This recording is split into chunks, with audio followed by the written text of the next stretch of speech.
વિદ્યાર્થી મિત્રો, good morning. મજામાં બધા?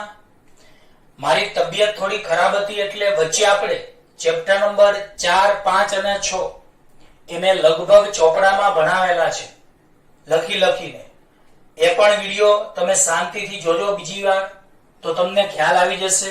અને કોઈ પણ ડિફિકલ્ટીઝ હોય તો આપણે લાઈવ લેક્ચર જે લઈએ છીએ એમાં પૂછી લેજો અથવા ફોન કરીને પણ પૂછી શકો છો. આપણે પહેલું, બીજું અને ત્રીજું ચેપ્ટર આ રીતે બોર્ડમાં લેક્ચર લીધેલા છે અને ચેપ્ટર નંબર 4, 5 અને 6 એ આપણે લગભગ હેન્ડરાઇટિંગમાં લખીને ભણાવેલું છે, પણ ભણાવવામાં કોઈ જ ફરક પડેલો નથી. જો કોઈ પણ વિદ્યાર્થીઓને કોઈ પણ પ્રકારની ડિફિકલ્ટીઝ હોય 1 થી 6 ચેપ્ટરમાં તો લાઈવ લેક્ચરમાં અથવા ફોન કરીને પણ પૂછી શકો છો. હવે આપણે ચેપ્ટર નંબર 7 છે એ પછી ભણાવીશું. પહેલા ચેપ્ટર નંબર 8 ગુરુત્વાકર્ષણ નામનું ચેપ્ટર આપણે ભણીએ. હવે બધાને ખ્યાલ હશે કે આપણે નવો સિલેબસ મતલબ કટ થઈને આવ્યો છે, તો એ સિલેબસ ના જે અમુક ટોપિક હશે બધા ચલાવીશું આપણે બધા મુદ્દા, પણ એમાંથી ખાલી એસક્યુ ટાઈપના જ મુદ્દાઓ પૂછાશે. તો ચલો સૌપ્રથમ આ પાઠનો પ્રશ્ન નંબર 1, ટોલેમીનો પૃથ્વી કેન્દ્રીયવાદ લખો. ટોલેમીનો પૃથ્વી કેન્દ્રીયવાદ લખો. તો ટોલેમીના પૃથ્વી કેન્દ્રીયવાદમાં આ રીતનું આવે છે કે પૃથ્વી વિશ્વના કેન્દ્રમાં સ્થિર છે, તેમજ સૂર્ય અને અન્ય ગ્રહો કે તારાઓ તેની આસપાસ વર્તુળાકાર માર્ગમાં પરિભ્રમણ કરે છે, જેને ટોલેમીનો પૃથ્વી કેન્દ્રીયવાદ કહે છે. શું બોલો તો? કોને કહેવાય ટોલેમીનો પૃથ્વી કેન્દ્રીયવાદ?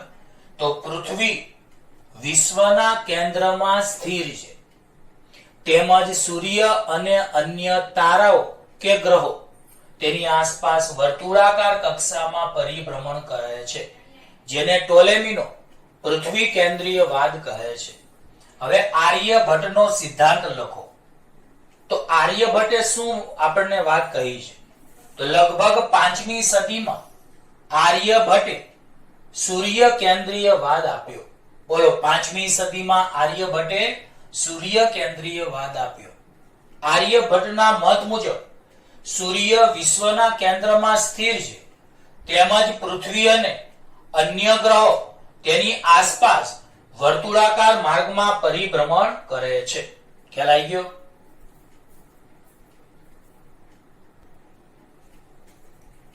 તો પ્રિય વિદ્યાર્થીઓ, 5મી સદીમાં આર્યભટ્ટે સૂર્ય કેન્દ્રીયવાદ આપ્યો. આના મત મુજબ સૂર્ય વિશ્વના કેન્દ્રમાં સ્થિર છે, તેમજ પૃથ્વી અને અન્ય ગ્રહો કે તારાઓ તેની આસપાસ વર્તુળાકાર માર્ગમાં પરિભ્રમણ કરે છે, જેને આર્યભટ્ટનો સિદ્ધાંત કહેવાય છે. ત્યાર પછી નિકોલસ કોપરનિકસ નામના વૈજ્ઞાનિકે એણે પણ આર્યભટ્ટની જેમ સૂર્ય કેન્દ્રીયવાદ આપ્યો. આર્યભટ્ટનો મત અને નિકોલસ કોપરનિકસનો મત એક જ છે.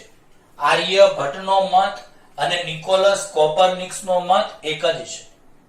તો આના મત મુજબ સૂર્ય પણ વિશ્વના કેન્દ્રમાં સ્થિર છે અને પૃથ્વી તેમજ અન્ય ગ્રહો તેની આસપાસ વર્તુળાકાર કક્ષામાં પરિભ્રમણ કરે છે.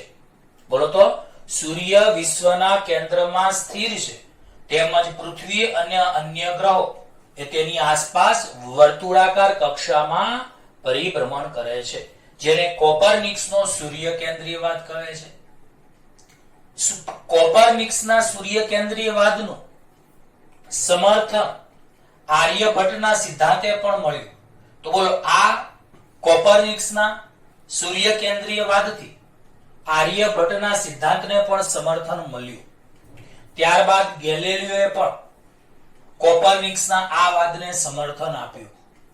ત્યાર પછી ડેનમાર્કના ટાઇકો બ્રાહે નામના વૈજ્ઞાનિકે પોતાના સમગ્ર જીવન દરમિયાન ગ્રહોની ગતિ અંગે નરી આંખે અવલોકન કરી મહત્વની માહિતી એકત્ર કરી હતી.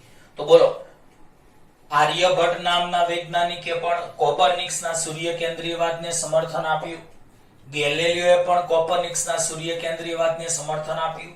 ત્યારબાદ ડેનમાર્કના ટાઇકો બ્રાહે નામના વૈજ્ઞાનિકે પોતાના સમગ્ર જીવન દરમિયાન ગ્રહોની ગતિ અંગે નરી આંખે અવલોકન કરી મહત્વની માહિતીઓ એકત્ર કરી હતી.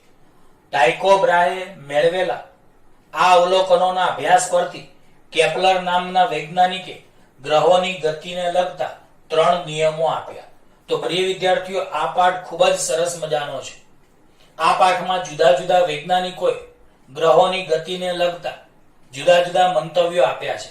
જે પૈકી આપણે ટોલેમીનો પૃથ્વી કેન્દ્રીયવાદ ભણી ગયા, આર્યભટ્ટનો સૂર્ય કેન્દ્રીયવાદ ભણી ગયા, નિકોલસ કોપરનિકસનો સૂર્ય કેન્દ્રીયવાદ, આ કોપરનિકસના સૂર્ય કેન્દ્રીયવાદનું સમર્થન આર્યભટ્ટ નામના વૈજ્ઞાનિકે આપ્યું, ગેલિલિયોએ આપ્યું. ત્યારબાદ ડેનમાર્કના ટાઇકો બ્રાહે ગ્રહોની ગતિને લગતા અગત્યના અવલોકનો કરી તેના અભ્યાસ પરથી કેપ્લર નામના વૈજ્ઞાનિકે ગ્રહોની ગતિને લગતા 3 નિયમો એકત્રિત કર્યા. પણ પ્રિય વિદ્યાર્થીઓ, આપણે જે આ 2000 કોરોના વાળું જે વર્ષ છે એમાં અમુક ટોપિક ડિલીટ થઈ ગયેલા છે.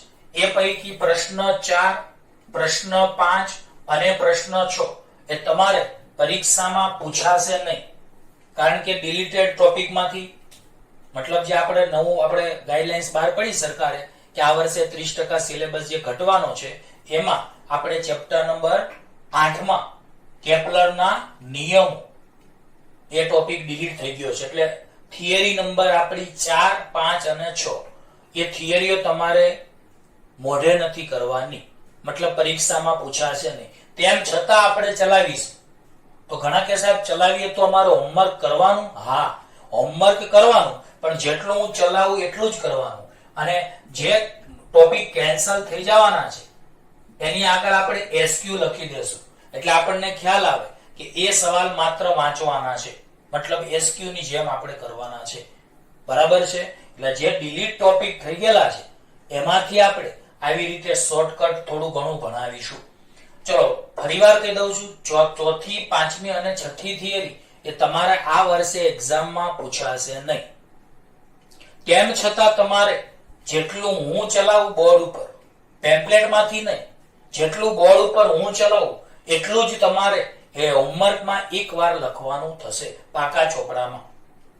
બરાબર છે? એ પૂછાવાના નથી, પણ આપણે નોલેજ હોય તો આગળ કામ લાગે તમારે, એટલા માટે. ચલો, કેપ્લરનો પ્રથમ નિયમ એ કક્ષાના નિયમ તરીકે ઓળખાય છે. કેપ્લરનો બીજો નિયમ એ ક્ષેત્રફળના નિયમ તરીકે ઓળખાય છે. અને કેપ્લરનો ત્રીજો નિયમ એ પણ આપણે ભણીશું. તો સૌપ્રથમ તો કેપ્લર નામનો વૈજ્ઞાનિક શું કહે છે? તો આવું કહે છે, આ એક દીર્ઘવૃત્તીય કક્ષા છે. દીર્ઘવૃત્તીય અથવા એને લંબવૃત્તીય કક્ષા પણ કહી શકાય. તો બોલો, આ એક દીર્ઘવૃત્તીય એટલે કે લંબવૃત્તીય કક્ષા છે. દીર્ઘવૃત્તીય એટલે કે લંબવૃત્તીય કક્ષા છે. તો પેલા તો કક્ષાની માહિતી આપીએ. બોલો, આકૃતિમાં PBAC દીર્ઘવૃત્ત દર્શાવેલું છે. બોલો, આકૃતિમાં PBAC એક દીર્ઘવૃત્ત દર્શાવ્યું છે, જેના 2 કેન્દ્રો S અને S' છે. તો બોલો, એના 2 કેન્દ્રો છે, એક કેન્દ્ર S અને બીજું કેન્દ્ર S' છે. બીજી એક વાત કે અહીં PA જે અક્ષ છે એ PA નું માપ તમે આકૃતિ પરથી જોઈ શકો છો કે PA નું માપ કેટલું છે? 2a છે. એટલે PA બરાબર 2a. અને આ BC જે અક્ષ છે એ BC નું માપ 2b છે. એટલે BC બરાબર 2b. તો બોલો, PA બરાબર 2a, BC બરાબર 2b. આ જ રીતે આ O એક કેન્દ્ર છે. O થી P સુધીનું અંતર અને O થી A સુધીનું અંતર સરખા હોય છે. તો આખું અંતર 2a હોય તો અડધું કેટલું થઈ જાય? a થઈ જાય. એટલે મને કહો OP બરાબર OA બરાબર a, જેને અર્ધ દીર્ઘ અક્ષ બોલાય છે. બોલો, જેને શું બોલાય છે? અર્ધ દીર્ઘ અક્ષ. તો પેલા આકૃતિ સમજી લઈએ, પછી આપણે કેપ્લરનો પ્રથમ નિયમ ભણીએ. તો યાદ રાખજો કે અહીં આકૃતિમાં PBAC, બોલો આકૃતિમાં કયું? PBAC BAC એક દીર્ઘવૃત્ત દર્શાવેલું છે જેના બે કેન્દ્રો S અને S' છે. બોલો જેના બે કેન્દ્રો કયા છે? S અને S' છે. બીજું PA બરાબર 2A માપ છે તો PA બરાબર 2A છે અને BC બરાબર 2B છે. બોલો PA બરાબર 2A છે અને BC બરાબર 2B છે. બીજું OP બરાબર OA બરાબર A થશે કારણ કે O મધ્ય બિંદુ છે PA નું એટલે બે બાજુ અડધું અડધું થશે એટલે OP બરાબર OA બરાબર A પણ આ એનું નામ છે અર્ધ દીર્ઘ અક્ષ. બોલો એને શું બોલાય છે? અર્ધ દીર્ઘ અક્ષ. હવે નિયમ આ રીતનો છે તો કેપ્લર નામનો વૈજ્ઞાનિક ગ્રહ માટે શું કહે છે? તો કેપ્લર એવું કહે છે કે બધા ગ્રહો એવી દીર્ઘવૃત્તીય કક્ષાઓમાં ભ્રમણ કરે કે જેના બેમાંથી કોઈ એક કેન્દ્ર પર સૂર્ય હોય. તો બોલો કેપ્લરનો પ્રથમ નિયમ શું છે? તો બોલો બધા ગ્રહો તો અહીંયા કક્ષામાં ગ્રહો પરિભ્રમણ કરે છે તો બધા ગ્રહો એવી દીર્ઘવૃત્તીય કક્ષામાં પરિભ્રમણ કરે કે જેના બેમાંથી કોઈ એક કેન્દ્ર, તો દીર્ઘવૃત્તના બે કેન્દ્રો હોય S અને H' તો બેમાંથી કોઈ એક કેન્દ્ર પર સૂર્ય હોય જેને કેપ્લરનો પ્રથમ નિયમ એટલે કે કક્ષાનો નિયમ કહે છે. ફરીવાર બધા ગ્રહો એવી દીર્ઘવૃત્તીય કક્ષામાં પરિભ્રમણ કરે કે જેના બેમાંથી કોઈ એક કેન્દ્ર પર સૂર્ય હોય તો આ નિયમને કેપ્લરનો પ્રથમ નિયમ અથવા કક્ષાનો નિયમ કહે છે. તમારે આગળ આ કામ લાગી શકે છે. તો એકવાર ફરીવાર બોલું છું, બધા ગ્રહો એવી દીર્ઘવૃત્તીય કક્ષામાં પરિભ્રમણ કરે છે. બધા ગ્રહો એવી દીર્ઘવૃત્તીય કક્ષામાં ભ્રમણ કરે છે જેના બે કેન્દ્રો S અને S' પૈકી કોઈ એક કેન્દ્ર પર સૂર્ય હોય જેને કેપ્લરનો પ્રથમ નિયમ અથવા કક્ષાનો નિયમ કહે છે. હવે કેપ્લરનો બીજો નિયમ જેને ક્ષેત્રફળનો નિયમ પણ કહેવાય છે. બોલો કેપ્લરનો બીજો નિયમ એ ક્ષેત્રફળનો નિયમ પણ કહેવાય છે. એમાં ડેલ્ટા T બરાબર L/2m બરાબર અચળ હોય છે. તો મેં કહ્યું એમ આપણે સિલેબસમાંથી નીકળી ગયું છે એટલે આની આપણે તારવણી લખતા નથી પણ જ્યાં m એ દળ છે અને L એ કોણીય વેગમાન છે જે આપણે ચેપ્ટર 7 માં આવશે. બોલો m એ દળ છે, L એ કોણીય વેગમાન છે તો ડેલ્ટા T બરાબર L/2m જ્યાં L કોણીય વેગમાન અને m દળ છે અને બંનેનો ગુણોત્તર અચળ છે. તો હવે આપણે આની કેપ્લરના બીજા નિયમની વાત કરીએ તો સૂર્ય અને ગ્રહને જોડતી રેખાએ સમાન સમયગાળામાં આંતરેલ ક્ષેત્રફળ સમાન હોય છે જેને કેપ્લરનો બીજો નિયમ અથવા ક્ષેત્રફળનો નિયમ કહે છે. તો બોલો કોને જોડતી રેખા? તો આ ગ્રહ છે, આ સૂર્ય છે. તો ગ્રહો તો પરિભ્રમણ કરે છે તો ધારો કે આ ગ્રહ અહીંયા આવે તો આ ગ્રહ અને આ સૂર્ય કહેવાય. તો ગ્રહ અને સૂર્યને જોડતી રેખાએ સમાન સમયગાળામાં આંતરેલ ક્ષેત્રફળ સમાન હોય છે. બરાબર? જેને કેપ્લરનો બીજો નિયમ એટલે કે ક્ષેત્રફળનો નિયમ કહે છે. આની સાબિતી છે પણ આપણે સિલેબસમાં નીકળી ગયેલી છે. ફરીવાર બોલું છું, સૂર્ય અને ગ્રહને જોડતી રેખાએ સમાન સમયગાળામાં આંતરેલ ક્ષેત્રફળ સમાન હોય છે. ફરીવાર સૂર્ય અને ગ્રહને જોડતી રેખાએ, કોને? સૂર્ય અને ગ્રહને જોડતી રેખાએ સમાન સમયગાળામાં આંતરેલું ક્ષેત્રફળ સમાન હોય છે જેને કેપ્લરનો બીજો નિયમ એટલે કે ક્ષેત્રફળનો નિયમ કહેવાય છે. અને હવે કેપ્લરનો ત્રીજો નિયમ. પણ ત્રીજો નિયમ સમજતા પહેલા આ જે ડેલ્ટા, આ સૂત્ર તમારે યાદ રાખવું, આગળ નીટ JEE માં કામ લાગી શકે. તો ડેલ્ટા A/T બરાબર L/2m જ્યાં L કોણીય વેગમાન m દળ છે અને આ અચળ હોય છે. તો ડેલ્ટા A એટલે ક્ષેત્રફળ, ડેલ્ટા T એટલે સમયગાળો. તો ક્ષેત્રફળ અને સમયગાળાના ગુણોત્તરને ક્ષેત્રીય વેગ કહે છે. બોલો તો ક્ષેત્રફળ, કોનું ક્ષેત્રફળ? તો સૂર્ય અને ગ્રહને જોડતી રેખાએ આંતરેલું ક્ષેત્રફળ અને તે માટેના સમયગાળાના ગુણોત્તરને ક્ષેત્રીય વેગ કહેવામાં આવે છે. ફરીવાર, સૂર્ય અને ગ્રહને જોડતી રેખાએ આંતરેલું ક્ષેત્રફળ અને સમયગાળાના ગુણોત્તરને ક્ષેત્રીય વેગ કહેવાય છે. એનો એકમ તો ક્ષેત્રફળનો એકમ મીટર સ્ક્વેર, સમયનો એકમ સેકન્ડ. તો બોલો ક્ષેત્રીય વેગનો એકમ મીટર સ્ક્વેર પ્રતિ સેકન્ડ થયો. તો બોલો ક્ષેત્રફળનો એકમ મીટર સ્ક્વેર, સમયગાળાનો એકમ સેકન્ડ. તો ક્ષેત્રીય વેગનો એકમ મીટર સ્ક્વેર પ્રતિ કયો થાય? સેકન્ડ થાય. હવે કેપ્લરનો ત્રીજો નિયમ તો યાદ રાખજો, કેપિટલ ટી એટલે ગ્રહના પરિભ્રમણનો આવર્તકાળ, સ્મોલ એ એટલે અર્ધ દીર્ઘ અક્ષ. તો આ રીતે બોલાય છે કેપ્લરનો ત્રીજો નિયમ. તો બોલો ગ્રહના પરિભ્રમણનો આવર્તકાળનો વર્ગ એ અર્ધ દીર્ઘ અક્ષના ઘનના સમપ્રમાણમાં હોય છે, જેને કેપ્લરનો ત્રીજો નિયમ કહે છે. શું બોલો તો? ગ્રહના પરિભ્રમણના આવર્તકાળનો વર્ગ એ અર્ધ દીર્ઘ અક્ષના ઘનના સમપ્રમાણમાં હોય છે, જેને કેપ્લરનો કયો નિયમ કહેવાય છે? ત્રીજો નિયમ. પાકું? તો બોલો કેપ્લરનો પ્રથમ નિયમ, કેપ્લરનો બીજો નિયમ, કેપ્લરનો ત્રીજો નિયમ હોમવર્કમાં મેં જેટલું બોર્ડ ઉપર ચલાવ્યું એટલું લખવાનું રહેશે. આની આગળ તમે પેન્સિલથી તમારા પેમ્પલેટમાં અથવા ચોપડામાં એસક્યુ લખી નાખજો, એટલે તમને ખ્યાલ આવે કે આ ટોપિક આપણે નવા કોર્સમાં આ વખતે કોરોના વાળા વર્ષમાં ડીડ થઈ ગયેલા છે, એટલે એ તમારે લોકોએ હાલ એમાંથી એસક્યુ જેટલી મેં ચલાવ્યું એટલું જ કરવાનું છે. તો આપણે ટોલેમીનો પૃથ્વી કેન્દ્રીયવાદ ભણ્યા, જેમાં પૃથ્વી વિશ્વના કેન્દ્રમાં સ્થિર હોય છે અને સૂર્ય તેમજ અન્ય ગ્રહો તેની આસપાસ વર્તુળાકાર માર્ગમાં પરિભ્રમણ કરે છે, જેને ટોલેમીનો પૃથ્વી કેન્દ્રીયવાદ કહેવાય છે. આર્યભટ્ટે 5મી સદીમાં સૂર્ય કેન્દ્રીયવાદ આપ્યો, જેમાં સૂર્ય વિશ્વના કેન્દ્રમાં સ્થિર છે તેમજ પૃથ્વી અને અન્ય ગ્રહો તેની આસપાસ વર્તુળાકાર માર્ગમાં પરિભ્રમણ કરે છે. ત્યારબાદ કોપરનિકસનો પણ સૂર્ય કેન્દ્રીયવાદ એવો જ છે, જેનું આર્યભટ્ટે ગેલિલિયોએ સમર્થન આપ્યું.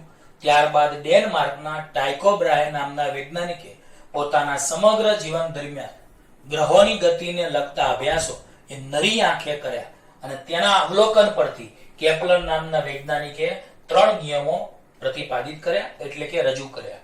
અને કેપ્લરનો પ્રથમ નિયમ આ પ્રમાણે છે કે બધા ગ્રહો એવી દીર્ઘવૃત્તીય કક્ષામાં પરિભ્રમણ કરે છે જેના કોઈ એક કેન્દ્રમાં સૂર્ય હોય. ત્યાર પછી આપણે બધી માહિતી આપી, તમને ખ્યાલ આવે. કેપ્લરનો બીજો નિયમ ક્ષેત્રફળના નિયમ તરીકે ઓળખાય છે અને નિયમ આ રીતે છે કે સૂર્ય અને ગ્રહને જોડતી રેખાએ સમાન સમયગાળામાં આંતરેલું ક્ષેત્રફળ સમાન હોય છે, જેને કેપ્લરનો બીજો નિયમ કહે છે. અને કેપ્લરનો ત્રીજો નિયમ કે ગ્રહના પરિભ્રમણના આવર્તકાળનો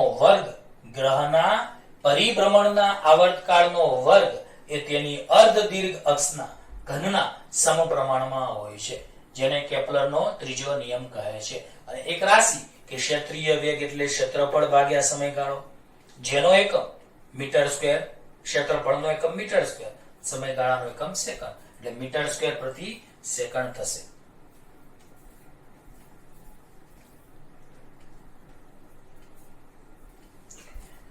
હવે પ્રિય વિદ્યાર્થીઓ, તમે આ સવાલ લગભગ પ્રશ્ન 7 તો આગળ ભણીને જ આવ્યા છો. ન્યૂટનનો ગુરુત્વાકર્ષણનો સાર્વત્રિક નિયમ.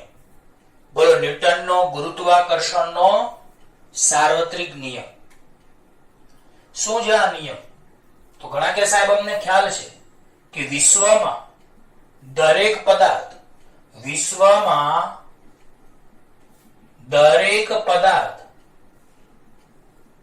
પોતાના દળને કારણે બીજા પદાર્થ પર આકર્ષી બળ લગાડે છે. બોલો વિશ્વમાં દરેક પદાર્થ પોતાના દળને કારણે બીજા પદાર્થ પર આકર્ષી બળ લગાડે છે. આવી રીતે આપણે કહી શકીએ કે ધારો કે એક પદાર્થનું દળ m1 અને બીજા પદાર્થનું દળ m2 અને ધારો કે તેના વચ્ચેનું અંતર r છે. તો બોલો બે કણો વચ્ચે લાગતું આવું આકર્ષી પ્રકારનું ગુરુત્વાકર્ષી બળ એ તે બે કણોના દળના ગુણાકારના સમપ્રમાણમાં અને તેમની વચ્ચેના અંતરના વર્ગના વ્યસ્ત પ્રમાણમાં હોય છે, જેને ન્યૂટનનો ગુરુત્વાકર્ષણનો સાર્વત્રિક નિયમ કહે છે. અને આ બળની દિશા એ બંને કણોને જોડતી રેખાની દિશામાં હોય છે. તો ફરીવાર બોલું છું, ન્યૂટનનો ગુરુત્વાકર્ષણનો સાર્વત્રિક નિયમ. બોલો, વિશ્વમાં દરેક પદાર્થ પોતાના દળને કારણે બીજા પદાર્થ પર આકર્ષી બળ લગાડે છે. આવું આકર્ષી બળ બે કણો વચ્ચે ધારો કે લાગતું હોય તો બે કણો, ધારો કે એકનું દળ m1 બીજાનું દળ m2, તો બે કણો વચ્ચે લાગતું આવું આકર્ષી બળ એ તેમની વચ્ચેના દળના ગુણાકારના સમપ્રમાણમાં અને તેમની વચ્ચેના અંતરના વર્ગના વ્યસ્ત પ્રમાણમાં હોય છે. અને આ બંનેને આપણે ભેગા કરીએ તો R ચલે છે m1 m2 r² લખી શકાય છે. અને જો ચલનની નિશાની દૂર કરીએ તો બરાબર અને અચળાંક તરીકે બધાને ખબર છે, આમ તો જનરલી આપણે k મૂકીએ છીએ, પણ અહીંયા કેપિટલ G મુકાય છે. જ્યાં કેપિટલ G એને ન્યૂટનનો ગુરુત્વાકર્ષણનો સાર્વત્રિક અચળાંક કહે છે. ઘણા કે સાહેબ આનું કેમ સાર્વત્રિક નામ કેમ આપ્યું? કેપિટલ G ને ન્યૂટનનો ગુરુત્વાકર્ષણનો સાર્વત્રિક અચળાંક કહે છે. કેમ? કારણ કે કેપિટલ G નું મૂલ્ય કેવેન્ડિશ નામના વૈજ્ઞાનિકે પ્રાયોગિક રીતે શોધ્યું છે. એ થિયરી પણ આપણે આની પછી આવવાની છે, પણ એ પણ આપણે સિલેબસમાં ડિલીટ થઈ ગઈ છે.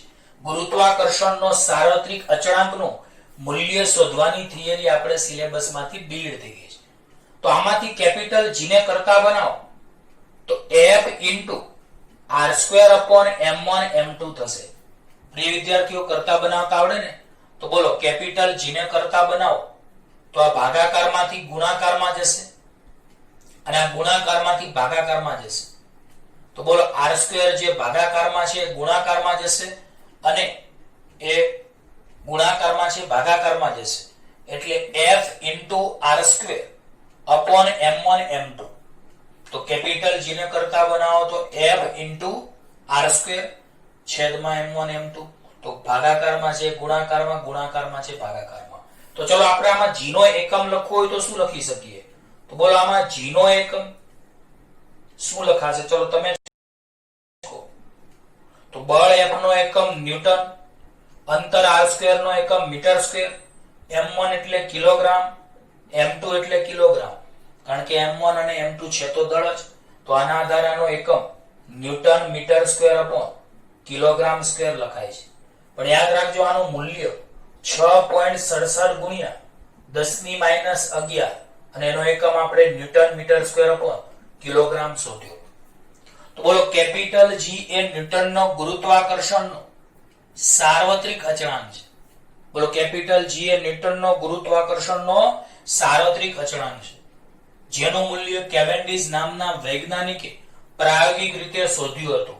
6.67 ગુણ્યા 10⁻11 newton metre square upon kilogram square. આમાં શબ્દ એક વાત કહું કે વિશ્વમાં તમે કોઈ પણ સ્થળે જાઓ, કોઈ પણ સમયે જાઓ તો પણ આ મૂલ્ય અચળ જ રહે. તો બોલો, વિશ્વમાં કોઈ પણ સ્થળે અને કોઈ પણ સમયે આ મૂલ્ય અચળ રહેતું હોવાથી કેપિટલ G ને ન્યૂટનનો ગુરુત્વાકર્ષણનો સાર્વત્રિક અચળાંક તરીકે ઓળખવામાં આવે છે. તો બોલો, કેપિટલ G નું મૂલ્ય વિશ્વમાં કોઈ પણ સ્થળે અને કોઈ પણ સમયે હંમેશા સમાન રહે છે. આથી તેને ન્યૂટનનો ગુરુત્વાકર્ષણનો સાર્વત્રિક અચળાંક કહે છે, જેનું મૂલ્ય 6.67 ગુણ્યા 10⁻11 newton metre square upon kilogram square છે.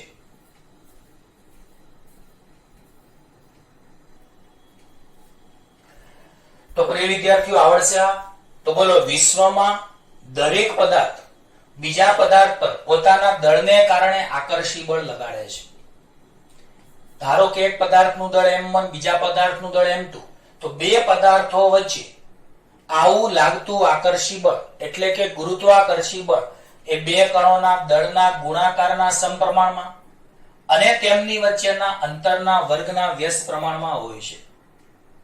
અને આ બળની દિશા એ બંને કણોને જોડતી રેખા પર હોય છે. બોલો, આ બળની દિશા એ બંને કણોને જોડતી રેખા પર હોય છે. અહીં બંનેને ભેગા કરો તો F ચલે છે m1 m2 upon r² લખાય. ચલનની નિશાને દૂર કરો તો અચળાંક g મુકાય. આમ ગુરુત્વાકર્ષી બળનું સૂત્ર આપણને F બરાબર capital G m1 m2 upon r² મળ્યું. કેપિટલ G ને કરતા બનાવો તો F into r² upon m1 m2, બળનો એકમ ન્યૂટન, અંતર r² એટલે મીટર સ્ક્વેર, m1 એટલે કિલોગ્રામ, m2 એટલે કિલોગ્રામ, તો newton into metre square upon kilogram square એ કેપિટલ G નો એકમ આવશે. બોલો, કેપિટલ G એ ન્યૂટનનો ગુરુત્વાકર્ષણનો સાર્વત્રિક અચળાંક છે, જેની કિંમત આપણે 6.67 ગુણ્યા 10⁻11 આ બધા યાદ રાખવાની. Newton metre square upon kilogram square એકમ સહિત યાદ રાખવાની. તો બોલો, કેપિટલ G ને શા માટે ન્યૂટનનો ગુરુત્વાકર્ષણનો સાર્વત્રિક અચળાંક કહે છે? કારણ કે કેપિટલ G નું મૂલ્ય વિશ્વમાં કોઈ પણ સ્થળે અને કોઈ પણ સમયે હંમેશા સમાન હોય છે. હવે પ્રશ્ન નંબર 8. ન્યૂટનનો ગુરુત્વાકર્ષણનો સાર્વત્રિક નિયમ સદિશ સ્વરૂપે તારવો. તો એકદમ સરળ છે. સદિશ સ્વરૂપે તારવા માટે આપણે એક આકૃતિ ધ્યાનમાં લઈએ, જેમાં એક અક્ષ x, બીજી y અને ત્રીજી z. તો બોલો, આકૃતિમાં દર્શાવ્યા પ્રમાણે x, y, z ત્રિપરિમાણ કાર્ટેજીય યામાક્ષ પદ્ધતિ ધ્યાનમાં લો. બોલો, આકૃતિમાં દર્શાવ્યા પ્રમાણે x, y, z ત્રિપરિમાણ કાર્ટેજીય યામાક્ષ પદ્ધતિ ધ્યાનમાં લો. અહીં O એ ઉગમ બિંદુ છે એટલે કે સંદર્ભ બિંદુ છે. હવે બે કણો આપણે ધ્યાનમાં લઈએ. ધારો કે એક કણનું દળ m1 છે અને બીજા કણનું દળ m2 છે. બોલો, એક કણનું દળ m1 છે, બીજા કણનું દળ m2 છે. તો બોલો, m1 દળના કણનું સંદર્ભ બિંદુ O થી અંતર r1 છે અને m2 દળના કણનું સંદર્ભ બિંદુ O થી અંતર r2 છે. ટૂંકમાં બોલો, m1 દળના કણનો સંદર્ભ બિંદુ O ની સાપેક્ષમાં સ્થાન સદિશ r1 સદિશ છે. સ્થાન સદિશ એટલે સ્થાન દર્શાવતો સદિશ. બોલો, m2 દળનો ઉગમ બિંદુ O એટલે કે સંદર્ભ બિંદુ O ની સાપેક્ષમાં સ્થાન દર્શાવતો સદિશ r2 સદિશ છે. હવે હું તમને કહું, બોલો, આ r1 સદિશ છે, આ r2 સદિશ છે અને આ r12 સદિશ છે. બોલો, r12 સદિશ એટલે શું? તો કણ 1 થી કણ 2 તરફની દિશાનો સદિશ. બોલો, r12 સદિશ એટલે કણ 1 થી કણ 2 તરફની દિશાનો સદિશ. જો આનાથી આપણે ઊંધું લખીએ તો r21 સદિશ બોલાય, તો એને બોલાય કણ 2 થી કણ 1 તરફનો સદિશ. બોલો, r12 સદિશને શું બોલાય? કણ 1 થી કણ 2 તરફનો સદિશ. બોલો, r21 ને શું બોલાય? કણ 2 થી કણ 1 તરફનો સદિશ. હવે આ તમને ત્રિકોણ દેખાઈ રહ્યો છે. ચલો મને કહો, આમાં કયો સદિશ પરિણામી સદિશ થાય? કયો સદિશ પરિણામી સદિશ થાય? તો તમે જુઓ કે એક સદિશનું પૂછ તો r1 સદિશનું પૂછ O અને r12 સદિશનું શીર્ષ આ કહેવાય. તો એક સદિશનું પૂછ બીજા સદિશનું શીર્ષ એને જોડતા સદિશને પરિણામી સદિશ કહેવાય. આપણે ત્રિકોણની રીત ભણાવી હતી, યાદ છે?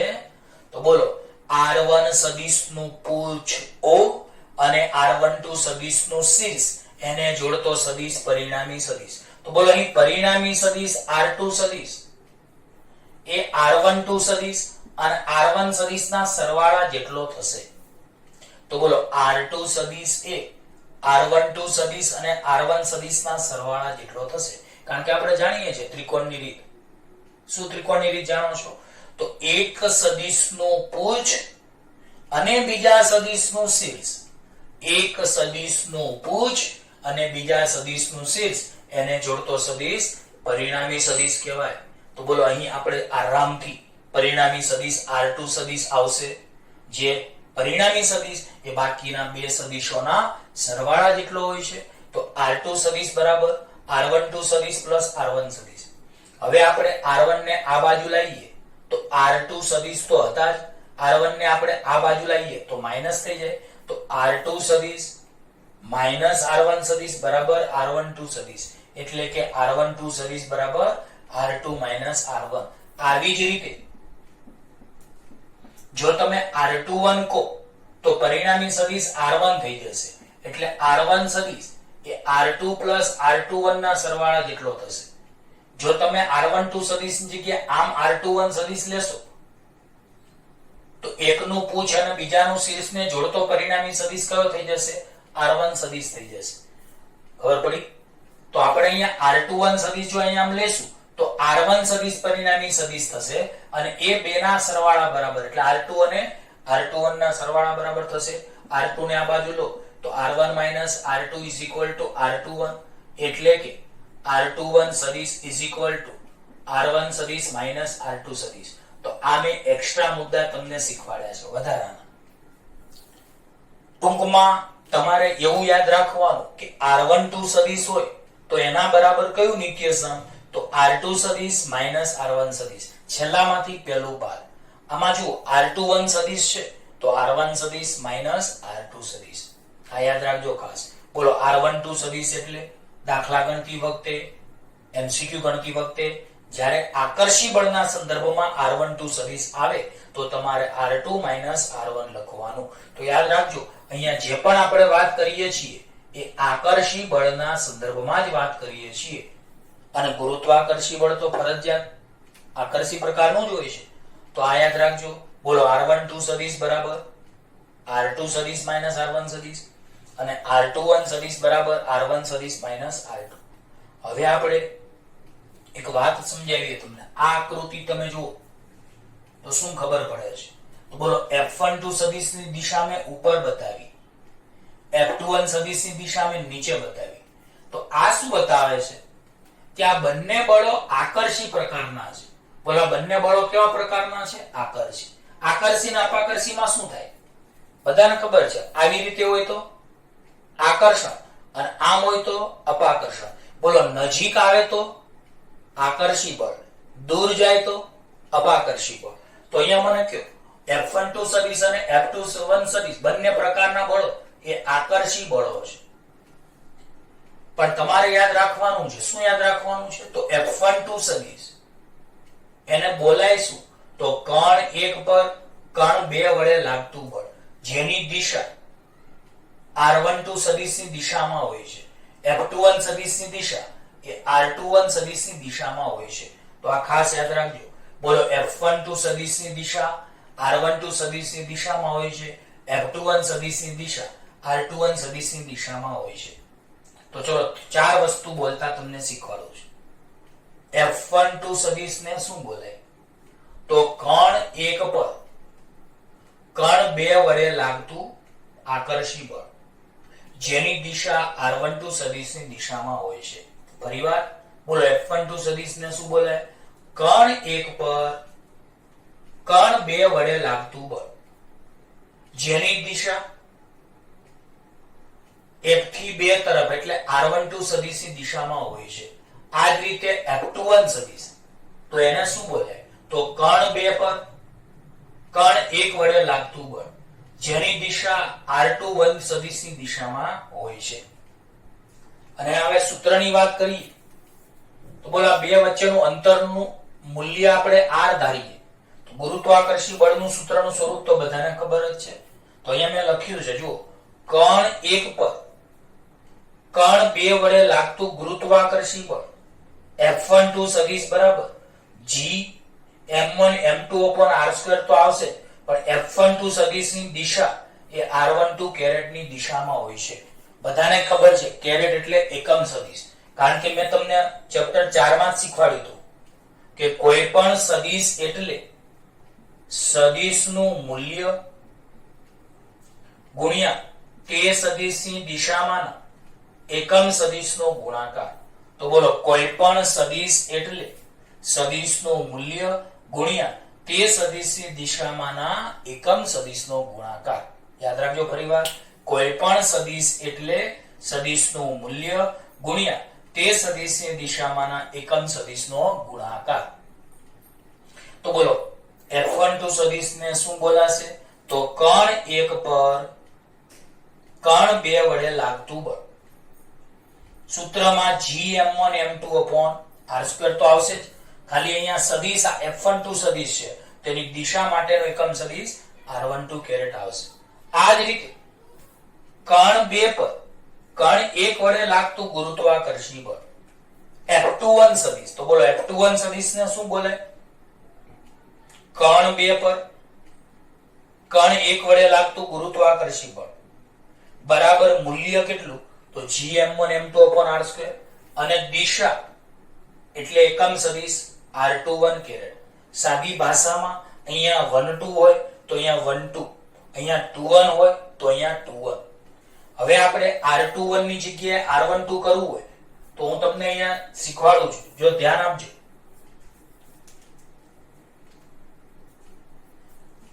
r21 સદિશ કેરેટ બરાબર શું લખી શકાય? તો -r12 કેરેટ લખાય.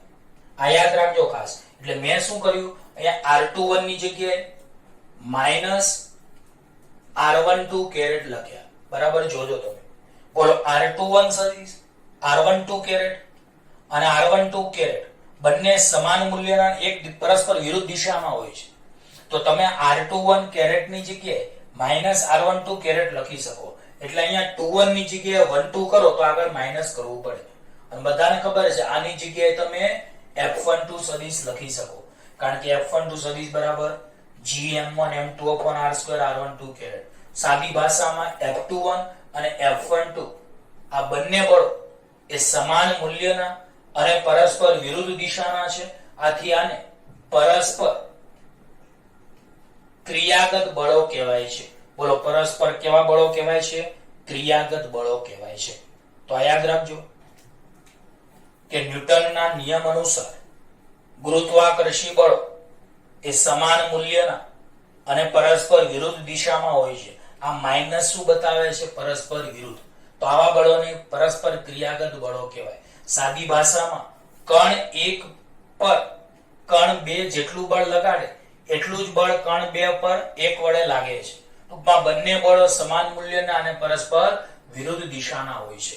આ ન્યૂટનના ગુરુત્વાકર્ષણ ન્યૂટનનો આપણે ત્રીજો નિયમ ભણ્યા હતા ચેપ્ટર 5 માં, કે બે પદાર્થો વચ્ચેની આંતરક્રિયા દરમિયાન પહેલો પદાર્થ બીજા પદાર્થ પર જેટલું બળ લગાડે એટલું જ બળ બીજો પદાર્થ પહેલા પદાર્થ પર લગાડે છે. આ બંને બળો સમાન મૂલ્યના અને પરસ્પર વિરુદ્ધ દિશાના હોય છે. ખબર પડી? તો આ રીતે આપણે આ સદિશ સ્વરૂપના નિયમની વાત કરી. તો એકદમ સિમ્પલ છે. કણ 1 પર કણ 2 વડે લાગતું ગુરુત્વાકર્ષી બળ એટલે F12 સદિશ બરાબર Gm1m2/r². જો અહીંયા 12 હોય તો અહીંયા r12 કેરેટ આવશે.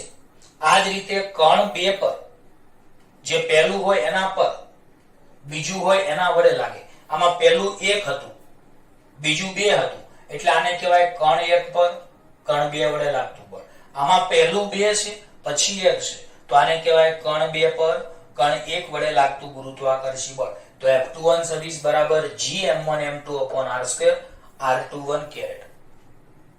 અહીંયા 21 છે તો અહીંયા r21 કેરેટ આવશે, અહીંયા 12 છે તો અહીંયા r12 કેરેટ આવશે. હવે અહીંયા તમે r21 કેરેટ નથી લખવા, પણ આપણે બદલા બદલી કરવી છે તો 1 ની જગ્યાએ 2, 2 ની જગ્યાએ 1 તો આગળ માઈનસ આવશે.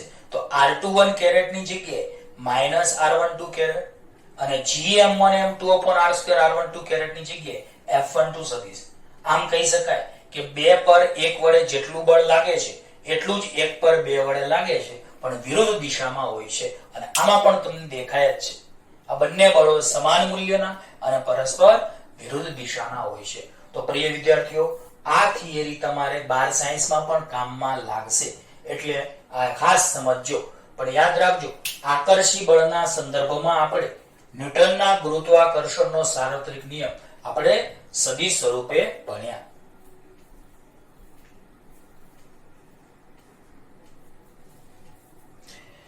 હવે પ્રિય વિદ્યાર્થીઓ, પ્રશ્ન નંબર 9 અને પ્રશ્ન નંબર 10 એની આપણે ચર્ચા કરી આ લેક્ચરમાં.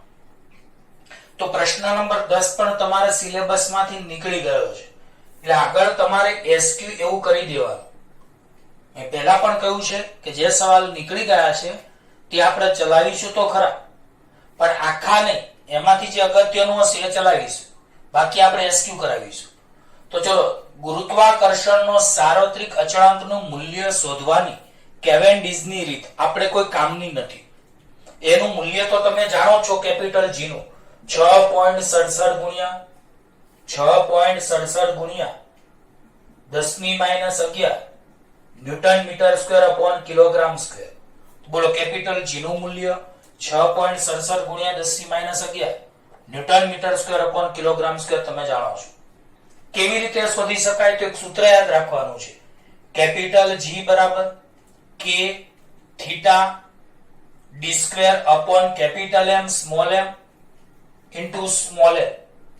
જ્યાં કેપિટલ M મોટા ગોળાનું દળ, સ્મોલ m નાના ગોળાનું દળ, બે વચ્ચેનું અંતર સ્મોલ d, l એ સળિયાની લંબાઈ છે.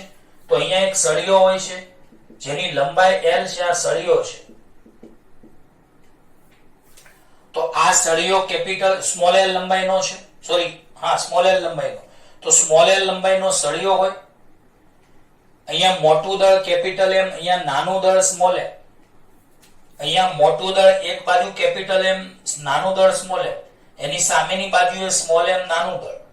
તો આ રીતે અહીંયા બળોની જોડ હોય છે, દળોની પણ જોડ હોય છે.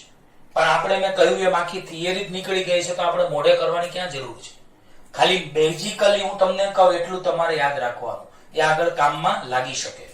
તો યાદ રાખજો, કેપિટલ G નું મૂલ્ય તો તમને મોઢે જ છે. કેપિટલ G ગુરુત્વાકર્ષણના સાર્વત્રિક અચળાંક કેવેન્ડિશ નામના વૈજ્ઞાનિકના મત અનુસાર પ્રાયોગિક રીતે શોધવાનું આ સૂત્ર છે. તો કેવેન્ડિશનું ગુરુત્વાકર્ષણનો સાર્વત્રિક અચળાંક શોધવા માટેનું સૂત્ર.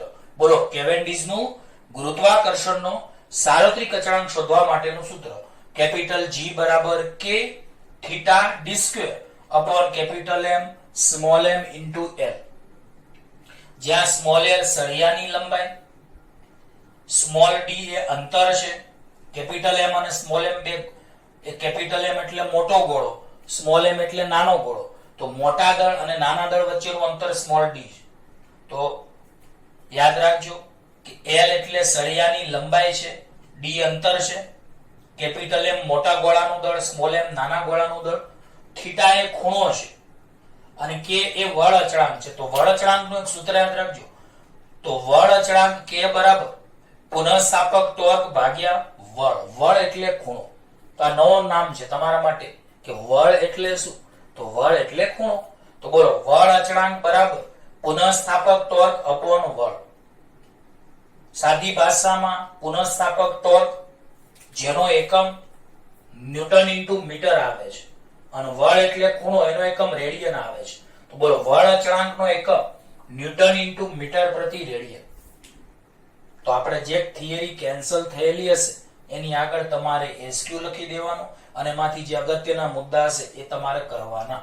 તો બોલો, k એટલે બળ અચળાંક, એનું સૂત્ર છે પુનઃસ્થાપક ટોર્ક, એની સંજ્ઞા ટાઉ ડેશ છેદમાં થીટા એટલે ખૂણો, એને બળ અથવા ખૂણો કહેવાય. આની વ્યાખ્યા બળ અચળાંક. યાદ રાખજો, આ બળ અચળાંક નથી, સ્પ્રિંગનો બળ અચળાંક નથી, બળ અચળાંક છે. અને આની વ્યાખ્યા આ રીતે છે: એકમ બળ દીઠ અથવા એકમ ખૂણા દીઠ ઉદ્ભવતા પુનઃસ્થાપક ટોર્કને બળ અચળાંક કહે છે. એકમ બળ દીઠ અથવા એકમ ખૂણા દીઠ મળતા પુનઃસ્થાપક ટોર્કને બળ અચળાંક કહે છે. જેનો એકમ, તો ટોર્કનો એકમ ન્યૂટન ઇન્ટુ મીટર અને ખૂણાનો એકમ રેડિયન. અને ન્યૂટન ઇન્ટુ મીટર ના લખવું હોય તો બીજો એકમ જૂલ પ્રતિ રેડિયન. તો આ યાદ રાખજો. તો બોલો, બળ અચળાંકનો એકમ ન્યૂટન ઇન્ટુ મીટર પ્રતિ રેડિયન અથવા જૂલ પ્રતિ રેડિયન. અને હવે આપણે લાસ્ટ થિયરી આ લેક્ચરમાં પ્રશ્ન નંબર 9 ભણીએ. વિસ્તૃત પદાર્થ વડે લાગતું ગુરુત્વાકર્ષી બળ સમજાવો, અથવા સંપાતપણાનો સિદ્ધાંત સમજાવો તથા ખાસ કિસ્સાઓ ચર્ચો. તો બોલો, વિસ્તૃત પદાર્થ વડે લાગતું ગુરુત્વાકર્ષી બળ સમજાવો અથવા સંપાતપણાનો સિદ્ધાંત અથવા તેના ખાસ કિસ્સાઓ સમજાવો. તો સૌથી પહેલા તો આપણે હમણાં ન્યૂટનનો ગુરુત્વાકર્ષણનો નિયમ ભણ્યા. એમાં બે જ કણ હતા, એક m1 અને બીજો m2. તો બોલો, વિસ્તૃત પદાર્થને અસંખ્ય બિંદુવત કણોના સમૂહ તરીકે લઈ શકાય. બોલો, વિસ્તૃત પદાર્થને અસંખ્ય બિંદુવત કણોના સમૂહ તરીકે લઈ શકાય. ખબર પડી બધાને? હા કે ના?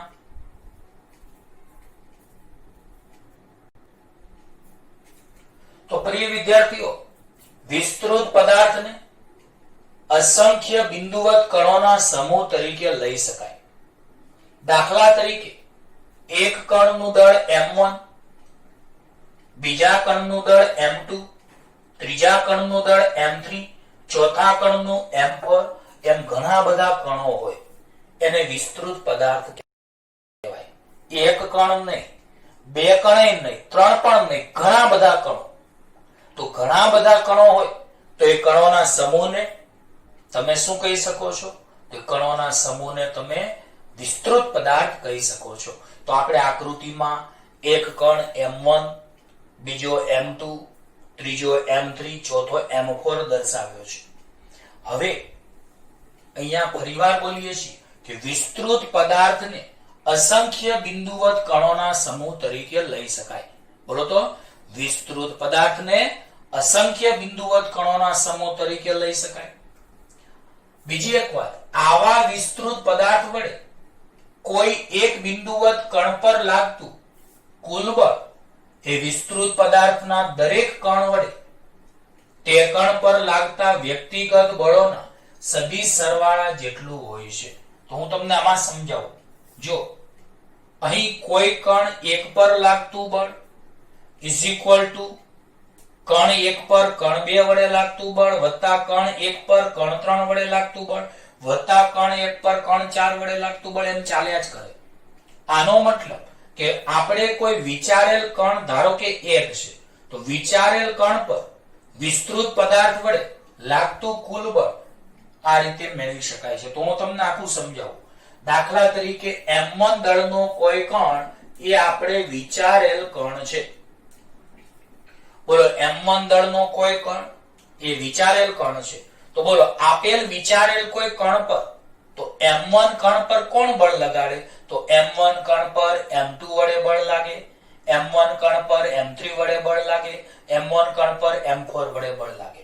જેની દિશા તો m1 પર m2 વડે લાગતું બળ F12 સદિશ આમાં આવશે, m1 પર m3 વડે લાગતું બળ F13 સદિશ એની દિશા આમ આવશે, m1 પર m4 વડે લાગતું બળ M14 એની દિશા આમ આવશે. તો બોલો, 1 2 ની દિશા 1 થી 2, 1 3 ની દિશા 1 થી 3, 1 4 ની દિશા 1 થી 4. એકમ સદિશની વાત કરીએ તો એ 1 2 સદિશની દિશાનો એકમ સદિશ r12 કેરેટ. એવું ના લખવું હોય તો -r21 કેરેટ લખાય. અહીંયા આપણે ભૂલમાં ઇન્ફિનિટિવ માઇનસ ની જગ્યાએ આમ છપાણું છે, ઇન્ફિનિટિવ જેવું, એ ચેકિંગ તમે માઇનસ કરી નાખજો. આ જ રીતે F14 ની સદિશની દિશાનો એકમ સદિશ r14 કેરેટ, એની આગળ તમે -r41 કેરેટ લખી શકો છો. આ જ રીતે આ r13 સદિશ છે તો એની જગ્યાએ -r31 પણ લખી શકાય છે.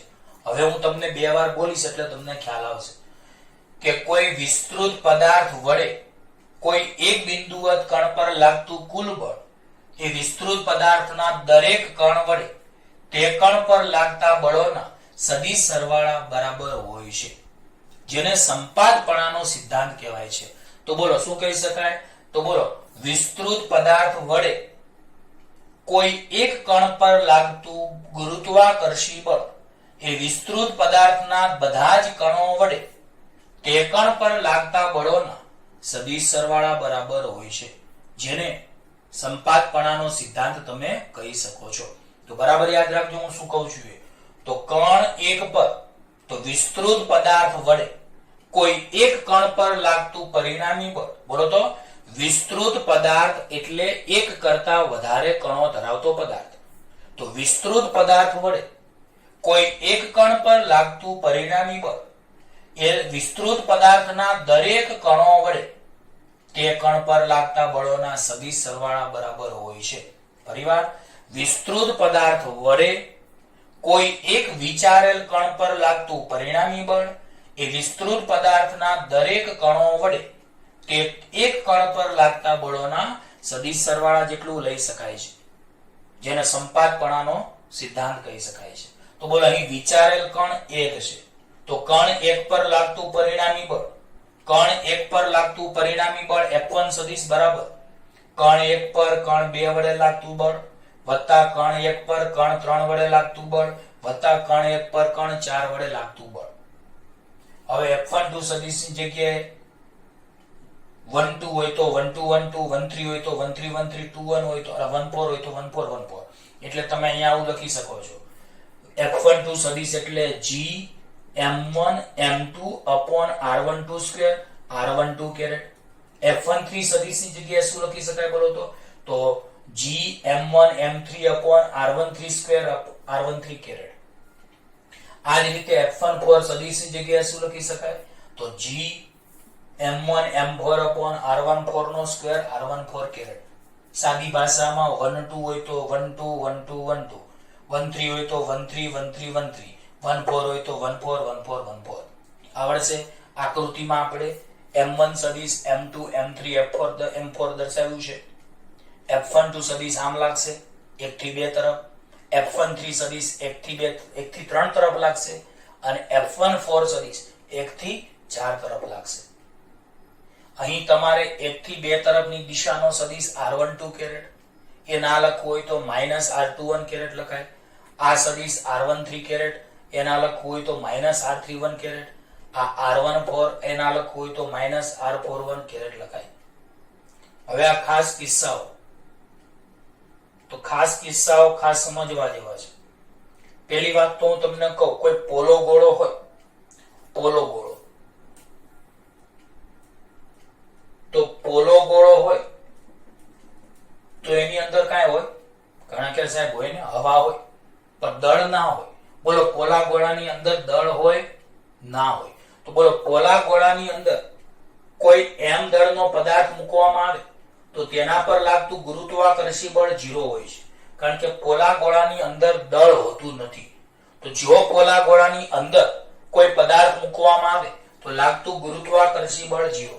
આવી જ રીતે કોઈ પોલા નળાકારની અંદર કોઈ પદાર્થ મૂકવામાં આવે તો લાગતું ગુરુત્વાકર્ષી બળ 0. તો આ બીજો ગુણધર્મ મેં પહેલા કીધો કે નિયમિત ઘનતા ધરાવતા પોલા નળાકાર કવચ ને લીધે તેની અંદર રહેલા બિંદુવત દળ પર લાગતું ગુરુત્વાકર્ષી બળ 0 હોય છે. તો આ લોકો નિયમિત ઘનતા શબ્દ વાપરે છે. તો બોલો, નિયમિત ઘનતાનો મતલબ શું?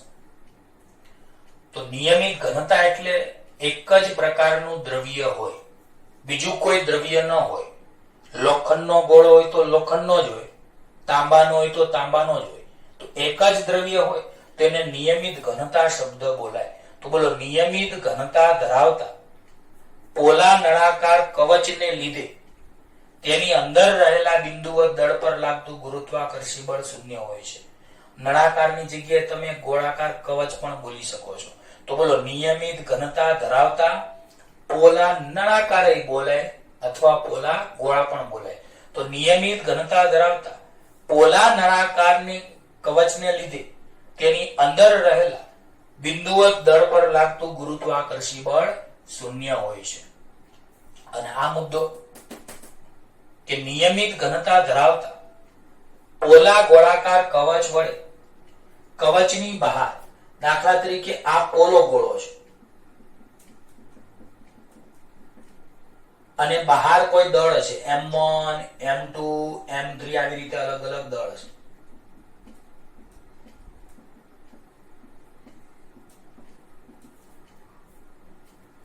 તો પોલા ગોળાને બહાર રહેલા દળ પર ગુરુત્વાકર્ષી બળ એવું લાગે જાણે કે પોલા ગોળાનું બધું જ દળ તેના કેન્દ્રમાં કેન્દ્રિત થયેલું હોય. તો યાદ રાખજો કે નિયમિત ઘનતા ધરાવતા પોલા ગોળાકાર કવચ વડે તેની બહાર આવેલા કોઈ કણ પર એવી રીતે ગુરુત્વાકર્ષી બળ લાગે જાણે કે પોલા ગોળાનું બધું જ દળ તેના કેન્દ્રમાં કેન્દ્રિત થયેલું હોય તેવી રીતે આકર્ષી બળ લાગે છે. તો આ બે ખાસ કિસ્સાઓ પ્રિય વિદ્યાર્થીઓ થોડા તમને નવા લાગશે પણ યાદ રાખજો. ફરીવાર, નિયમિત ઘનતા ધરાવતા પોલા ગોળાકાર કવચ વડે કવચની બહાર રહેલા કણ પર લાગતું ગુરુત્વાકર્ષી બળ જાણે એવી રીતે લાગે કે બધું જ દળ એ ગોળાકાર કવચના કેન્દ્રમાં કેન્દ્રિત થયેલું હોય. ફરીવાર, નિયમિત ઘનતા ધરાવતા પોલા ગોળાકાર કવચ વડે, નિયમિત ઘનતા એટલે એક જ દ્રવ્ય, કાં તો લોખંડ કાં તો તાંબુ, જે દ્રવ્ય હોય એ એક જ દ્રવ્ય હોય એને નિયમિત ઘનતા કહેવાય.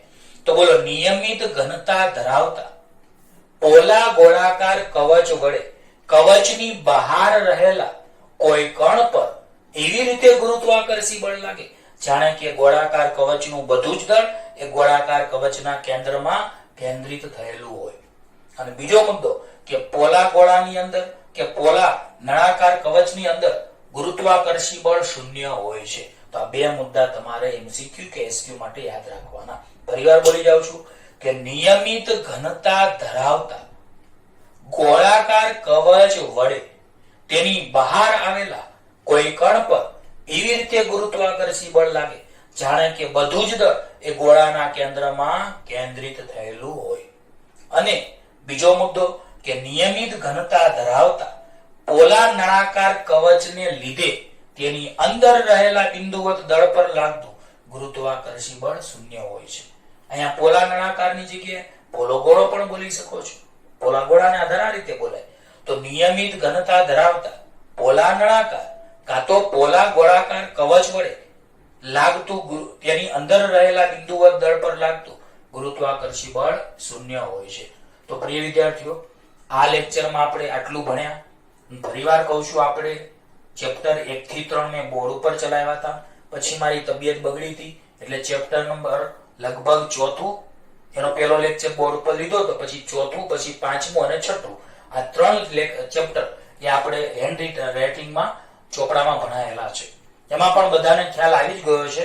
તેમ છતાં જો 1 થી 6 પાઠમાં કોઈને ડિફિકલ્ટીઝ હોય તો ફોન કરીને પણ પૂછી શકાશે, અથવા આપણે જે લાઈવ લેક્ચર ડિફિકલ્ટીઝના લઈએ છીએ એમાં મહેરબાની કરીને પૂછી લેજો. ઓકે? અને આ પાઠથી આપણે બધું જ ચલાવવાના છીએ, પણ જે આપણે ડિલીટ થઈ ગયેલા ટોપિક છે એમાંથી આપણે અગત્યનું જ માત્ર ચલાવવાના છીએ. ખબર પડી? જે ટોપમાં ડિલીટ થઈ ગયેલી થિયરી છે કે ડિલીટ થઈ ગયેલા દાખલા છે એમાંથી આપણે જે ટોપિક અગત્યના હશે એ ભણાવીશું. એ પણ તમારે હોમવર્કમાં કરવાના રહેશે. પણ હું બોર્ડ ઉપર ચલાવું એ રીતે જ તમારે એ સવાલ, જે ડિલીટ થઈ ગયેલા સવાલ એટલા જ મોઢે કરવાના. પેમ્પલેટમાંથી ડિલીટ થઈ ગયેલા સવાલ મોઢે કરવાના નથી. ઓકે? ના સમજણ પડે તો ફોન કરીને પૂછી લેજો. ઓકે? ગુડ બાય, ધન્યવાદ.